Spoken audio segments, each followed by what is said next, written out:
Zionis sudah kalah sebelum tanggal 7 Oktober. Ini buktinya. Assalamualaikum teman-teman cerita untung.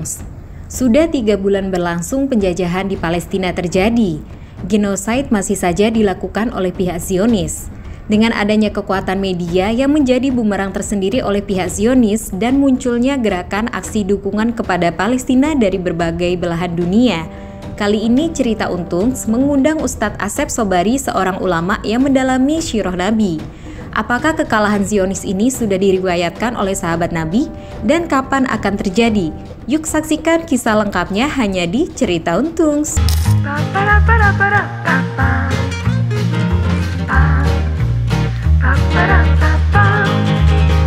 Assalamualaikum warahmatullahi wabarakatuh.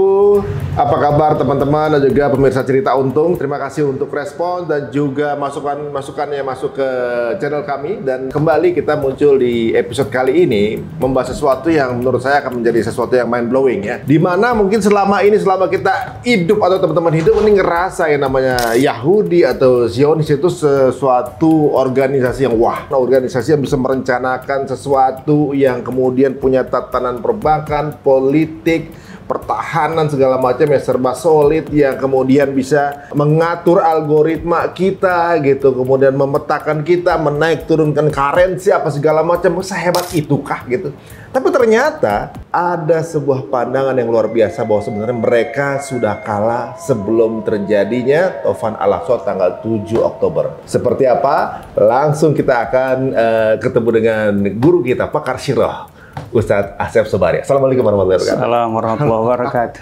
Alhamdulillah akhirnya antum bisa ada di sini waktunya nih, alhamdulillah.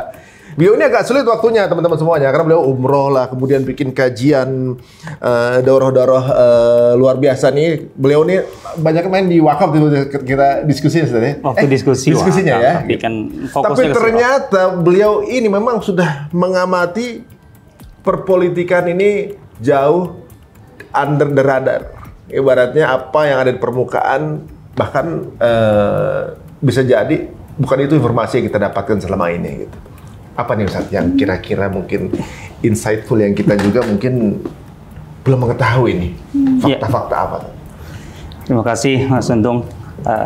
Ya alhamdulillah. Wassalatu wassalamu ala Rasulillah amma ba'd. Ya betul. 7 Oktober itu bukan penentu segalanya, dan tentu saja kita kan biasanya kan mungkin banyak juga tanggal 7 Oktober tuh yang belum optimis gitu sebenarnya bahwa Gaza bisa bertahan sampai sudah hampir 3 bulan nih ya, masuk ke bulan ketiga ini sebenarnya gitu kan. Padahal kan Israel itu hanya menyiapkan 2 paling maksimal 3 minggu gitu kan. Ternyata lewat gitu lah. Malah bahkan ada matematika yang menghitung semestinya bisa jatuh dalam waktu 3 hari.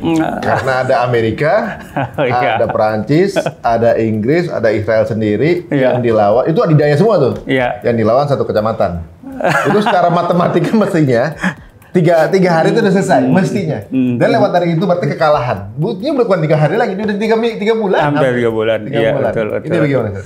Ya mungkin karena kita terbiasa gitu loh untuk menganggap bahwa mereka terlalu powerful gitu loh ya. Artinya sebenarnya kita sudah termakan propaganda dari awal gitu loh. Jiper duluan. Bahwa mereka terlalu hebat. Memang begitu dasarnya. Justru itu mentalitas Yahudi dari dulu itu sebenarnya itu. Iyalah ketika diajak dalam Al-Quran ya, ketika ada perintah Allah kepada Nabi Musa, bawa tuh orang-orang Yahudi bersama untuk masuk Palestina. Kan mereka nolak kan, gitu kan. Sampai mereka berkata, Fadhhab anta wa rabbuka faqatila. Musa, engkau ajalah pergi bersama Tuhanmu. Masuk ke Palestina sana gitu. Pasti engkau menang lah gitu. Kami nunggu hasilnya di sini. Males gitu. Ya? Bukan males, ini mental. Ini mental masalahnya. Jadi mereka kan mengatakan bahwa di Palestina saat itu kaum menjabarin gitu, penghuninya atau penduduknya terlalu menakutkan, terlalu kuat gitu ya. Sampai kan Israeliat tuh muncul di situ, bahwa yang mereka hadapi itu adalah giant lah gitu. Artinya nggak mungkin mereka menang gitu. Sebenarnya mental.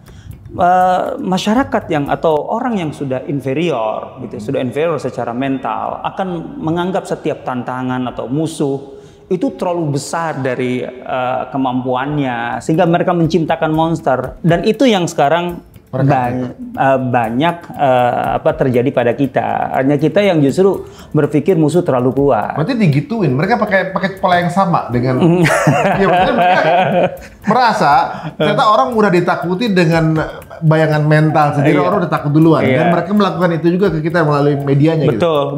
Kalau saya yakin itu ada yang propaganda media dan opini yang mereka bangun begitu luar biasa sehingga kita menganggap bahwa mereka terlalu powerful, mereka itu betul-betul padu, solid gitu ya. Sementara kita tidak bisa berbuat apa-apa gitu. Apalagi kemudian ditambah dengan teori konspirasi yang berlebihan, bla bla bla gitu kan. Sehingga artinya kita ini bisa apa sih? Gara-gara begitu akhirnya kita tidak berbuat apa-apa dan mereka semakin merajalela, dan alhamdulillahnya saudara-saudara kita yang di Palestina tidak seperti itu mentalnya. Nah, itu terutama dia. Sejak tahun 80-an gitu ya. 80-an malah ya? Oh ya. Nah, ini menariknya di sini bahwa mulai sekarang sudah mulai terbuka gini, Ustaz. Tatanan politik yang dibangun oleh mereka seperti demokrasi lah, misalnya demokrasi versi mereka ternyata fail. Voting juga nggak bisa bikin ceasefire gitu. Jadi apa? Jadi maksudnya pola demokrasi kalian gimana? Ini kan namanya ya standar ganda dong kalau gitu. Terus kemudian tatanan militer yang dibangun kayaknya super hebat segala macam, nothing itu yang katanya bisa Minerva segala macam, itu bom diantar pakai $50 gitu kan. Itu kan 7 juta tuh harganya. Ya itu apa namanya, kawat mereka bisa dipotong, kemudian katanya Mossadnya canggih, kemudian ternyata semua bisa dilewati dengan begitu mudah gitu. Juga ekonomi yang dipikir katanya solo settle segala, kena boykot, rapuh gitu. Jadi tatanan ekonominya, tatanan politiknya, tatanan militernya, katanya nothing gitu. Ini artinya sebenarnya kalau bagi saya pelajaran bagi kita harus punya independensi gitu loh dalam membangun opini gitu. Dan ini momentum yang sangat berharga gitu loh, dengan semua fakta di depan mata ini. Kegagalan kita pertama kali selama ini adalah kita gagal untuk membangun opini sendiri gitu, dari kekuatan kita gitu. Jangan sampai opini kita itu ditentukan oleh kekuatan luar gitu loh.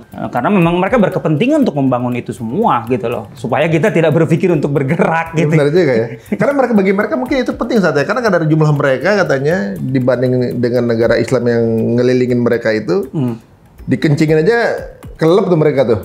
Jadi ibaratnya gitu kan. Secara teritori. Ya, secara teritori gitu kan. Karena lebih sedikit jumlahnya malah 4 juta katanya kan. Nah, tapi kok bisa nggak ada yang ngapa-ngapain? Berarti mereka udah masuk ke otaknya orang-orang gitu. Udah propaganda mereka tuh udah kena sebenarnya. Ya cuman alhamdulillah itu yang di dalam itu justru gitu loh. Saya bersentuhan dengan biografi Syekh Ahmad Yasin ya. Nah, saya sempat menerjemahkannya dahulu. Jadi beliau ini kan yang melahirkan Intifadah kan. Itu ada pernyataan-pernyataan beliau yang dikutip dalam biografinya itu bahwa setelah tahun 80-an lah gitu kan. Kan ada tahun 67, ada 73, ada 82 dan kemudian kesimpulan Syekh Ahmad Yasin itu, maksudnya kita tuh yang di dalam Palestina, sudahlah, jangan berharap terlalu berlebihan gitu, bahwa kita ini akan dipikirkan oleh semua orang, akan diperjuangkan oleh semua orang dari luar. Justru sebenarnya kekuatan itu adalah dari dalam kita sendiri, gitu loh. Yang itu kan yang kemudian melahirkan Intifadah itu. Gitu. Intifadah itu adalah kesadaran terhadap kekuatan internal gitu. Bahwa permasalahan kita, kalau kita yang ngopeni dari dalam dan kita punya daya tahan yang kuat, sekuat apapun lawan itu bisa kita hadapi, daripada kita berpikir bahwa yang menyelesaikan urusan kita itu adalah termasuk negara-negara Arab yang selama ini berperan untuk melawan Israel dan cenderung selalu gagal kan gitu kan. Nah itu dari titik itu, kesadaran itulah yang sangat mahal. Maka Intifadah yang dimulai dengan batu itu sebenarnya ini bukan masalah bobotnya bukan seberapa kuat kita bandingkan antara batu dengan tank gitu kan. Bukan masalah itu sebenarnya, tapi kesadaran dari dalam gitu bahwa kita bisa berdiri sendiri, kita bisa independen gitu lah untuk menentukan nasib kita dan kita berbuat apa yang bisa kita lakukan. Itu justru yang paling mahal, powerful. Dan seiring dengan perjalanan waktu itu kan kelihatan, artinya pertumbuhannya pun kelihatan, walaupun tetap sampai titik ini kalau kita bandingkan istilahnya ya, antara kecanggihan teknologi gitu, kelengkapan persenjataan yang jelas nggak berimbang lah gitu kan. Tapi bukan tapi efeknya. Tapi efeknya. Kenapa begitu kuat? Berarti perbandingannya bukan semata-mata masalah angka-angkaan di sini, ya hardware gitu loh. Kita juga melupakan satu hal gitu. Kita lupa membaca peta kekuatan lawan.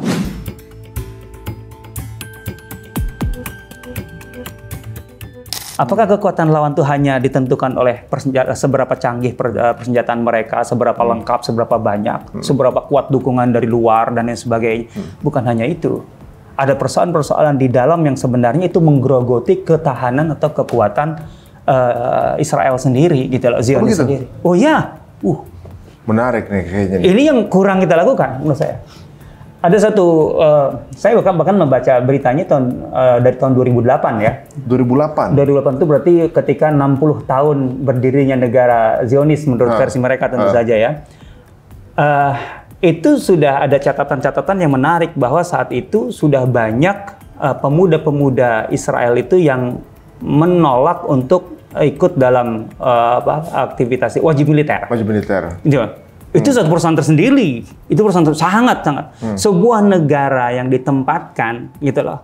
Kemudian masyarakatnya tidak punya daya juang untuk bertahan, gitu, dalam arti dengan kekuatan militer. Ini sudah menjadi perusahaan tersendiri. Bahkan masalahnya sampai titik mana itu mereka sudah mulai tidak suka dengan wajib militer itu. Disebutkan bahwa keponakan Moshe Dayan itu kan pernah jadi orang nomor satunya Israel kan. Keponakannya sendiri itu pernah membuat tutorial di televisi, salah satu channel televisi Israel, tentang bagaimana caranya untuk tidak bisa ikut wajib militer. Iya. Ini kan satu persoalan yang tidak sederhana sebenarnya. Itu pengkhianatan bagi mereka. Ya, tapi kan mereka di sana mau tidak mau itu harus terbuka karena mereka juga liberal kan. Gitu loh. Artinya kebebasan berpendapat. Boleh ikut, boleh enggak gitu seolah-olah. Padahal itu wajib ya? Wajib. Tapi itu sebagai sebuah ekspresi harus mereka terima gitu loh. Artinya channel televisi tidak menutupi itu